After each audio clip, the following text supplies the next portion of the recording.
Hi Leo, ito na po ang inyong reading. Kuha tayo ng ilang guidance advice, messages para sa inyo. Iiwanan natin ito ng patanong na kung nasaan ang iyong swerte ngayong bagong taon 2026. Hihingan rin po natin ng gabayang usaping kaperahan, your financial sector, or kung kayo man po ay mayroon ng negosyo ngayon pa lang, buhay negosyo, or kung kayo po ay nagpaplano na magnegosyo ngayong bagong taon, why not? Nasaan ang swerte mo? Leo. Ito na, start na tayo. Try nating maging straightforward. Anong parating sa inyo? Leo energy po tayo. Bagong taon, pagdating sa kanilang mga buhay, karera, trabaho. Ano nga asahan ng mga taong ito? Leo, message. Guidance advice po. Leo energy para sa mga Leo na maaaring makapakinig nito. Buhay, career, kaperahan, negosyo. 2026, anong parating para sa kanila? Para sa mga Leo na maaring makapakinig. Ayan, excited. Add tayo. Leo energy 2026 buhay career po. Okay. I see dito pa lang sa ilang nakikita ko, umangat yung pagiging ready nyo. Ready ka na ba? Handa ka na ba dyan? Physically, mentally, emotionally, financially, ito na marahil yung ilang pinaghandaan nyo nitong mga nakalipas na buwan or nagdaang taon. Or this is a sign for some of you to start something new, something fresh. Start a business. Why not? Magandang pagkakataon po ang 2026 para sa inyo. Ipapasok ko na agad kung napakinggan nyo na po ang inyong yearly tarot. Yes, naka-upload na yan guys, ating read app kung hindi nyo pa napapanood. Pero Jupiter. Si Jupiter lagi nating sinisilip kasi yung topic natin today is tungkol sa swerte. Jupiter is the planet of luck, health, wealth, happiness, fulfillment, money. It will enter your sign, Leo 2026. Kayo, nasa inyo ang alas. Isa kayo sa pinakaswerteng sign ngayong bagong taon. Gusto niyo yun? I-claim na natin yan. Yes po. May pag-expand? May travel po ba kayo? May paglawak talaga. Maraming magandang opportunities, possibilities ang pwedeng ihain ng universe para sa inyo. Lalo pa kung noong una pa lang na-mention ko po na kayo po ay naghanda na nitong mga nakalipas na buwan. Meron na kayong pinaghandaan or totally ready, recovered na kayo sa mga gusto nyong simulan this year. This is the time, best year to start something new para sa inyong buhay, career, trabaho, negosyo, maging ano pa man yan, luck and opportunity are on your side. Yes po, napakaganda. Alam ko matamis yun, pero this is something of course, kung tutulungan, papaangatin ng enerhiya, 5 and 5, may ilang changes. Yes, sasabay kayo dito. Urong ko lang yung ating camera, hindi pantay. Pero kung ano yung mga minamanifest nyo guys, or yung nilulook forward nyo pa, kahit pa sa mga pagkakataon na parang imposible na, Moonchild, pwede pong umangat yan ngayong bagong taon. Especially second half of 2026. Yes po. Kung ano yung patuloy nyong nilulook forward when it comes to your career, or kung alam nyo sa sarili nyo na nag-focus kayo, eyes on the prize, yung attention, binigay nyo lahat. Eto na. May pagwawagi akong nakikita. It's a win-win situation, guys. May success ako pong nakikita, ha. May ilang successful projects tayong pwedeng maramdaman. As I have my Leo rising, i-claim na rin yung sumali. Yes, I have my ascendant po in Leo, pero higit kayo makaka-attract ng magagandang opportunities, possibilities. Alam ko, paulit-ulit, isa lang iniiwan ng baraha dito, pero ang pinakasusi, guys, laksa ng loob. Huwag niyo pagdududahan. This is not the year para mag-double think kayo sa kung ano pang pwede niyong ma-reach or kung ano yung kakayanan na pwede niyong maipakita. Okay?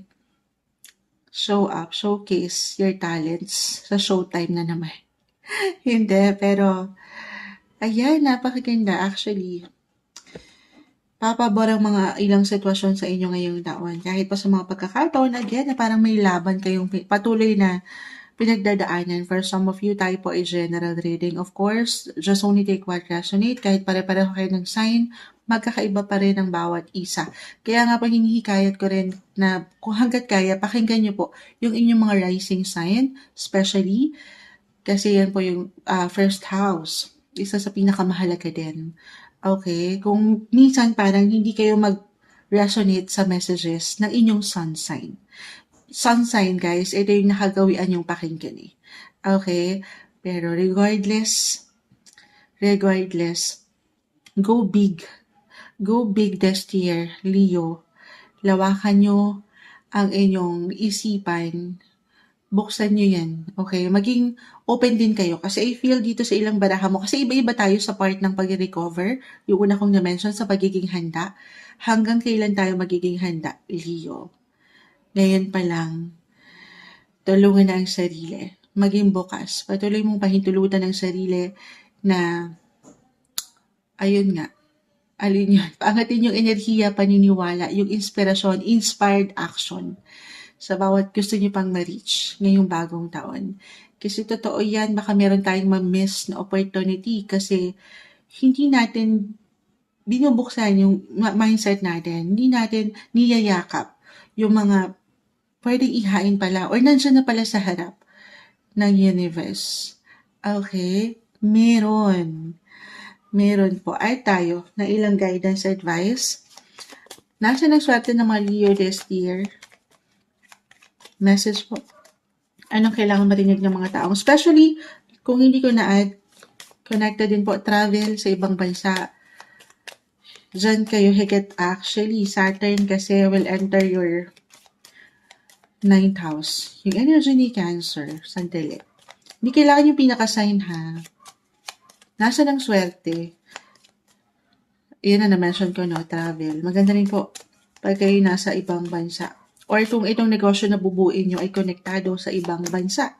Sagittarius, travel, ito na yun. Or, ang lawak niya, kanina pa bumabagsak si Sagittarius. Connected sa ilang aral or pag-aaral. Edukasyon, religion, ang lawak po niyan. Or meron kayong ilang negotiation connected sa family, kayo na mismo to, Leo, para sa akin ata to ha. I have my sun sign in Cancer and Leo rising si Moonchild. Pero, regardless sa sign, kahit hindi na kayo to, pero kayo na to mismo, Leo, eto na to. Negosyo, anything connected family. Cancer is about home, family, comfort, or pagdating sa mga pagkain. Comfort food. Ano yung mga comfort foods nyo? Or kung meron kayong secret recipe sa family, why not? Paangatin yan, gamitin, gawing business. Ang lawak niya na. Kung kayo mga nasa real estate or nagbabuy and sell din, property, dyan po yun pumapasok. Sagittarius energy, yun na na-mention ko, travel, education, religion, may magagandang possibility dyan. Or nandyan po ang buhay negosyo. Leo energy, kayo na to guys. Ang lawak po nito, yung kayo mismo, yung mga kagustuhan nyo, this is connected pagdating sa inyong mga passion, yung mga inner calling, huhugutin nyo na lang. Minsan kasi hindi pa natin mapagtanto kung ano talaga yung purpose kung ano yung, saan kayo talaga magaling or natural. Kung nahihirapan kayo dyan, isipin nyo na lang yung mga gusto nyong gawin. Kung saan nag-enjoy kayo. Kung ayan o. Kasi, nagugulat si Moonshot, umaga-umaga po. Kung saan kayo nagiging masaya. Na parang hindi kayo nagtatrabaho kasi mahal nyo yung ginagawa nyo. Mahal nyo yung negosyo. Kasi dyan, magiging natural po yung paraan nyo. Aangat yung natural yung kakayanan. Yung pagiging creative nyo. Oo. At dyan, magiging natural din yung success. Yes po. Kayo na mismo yan. Tanungin ang sarili. Saan ba kayo, kahit sa simpleng hobby nyo lang, na matatawag, yung mga hilig nyo, why not you can turn a hobby into a career, a business.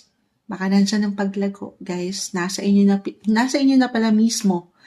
Leo is in the 5th house. Ang lawak po nito. It's all about connected sa music, sa arts, sa entertainment. Baka nandiyan yun.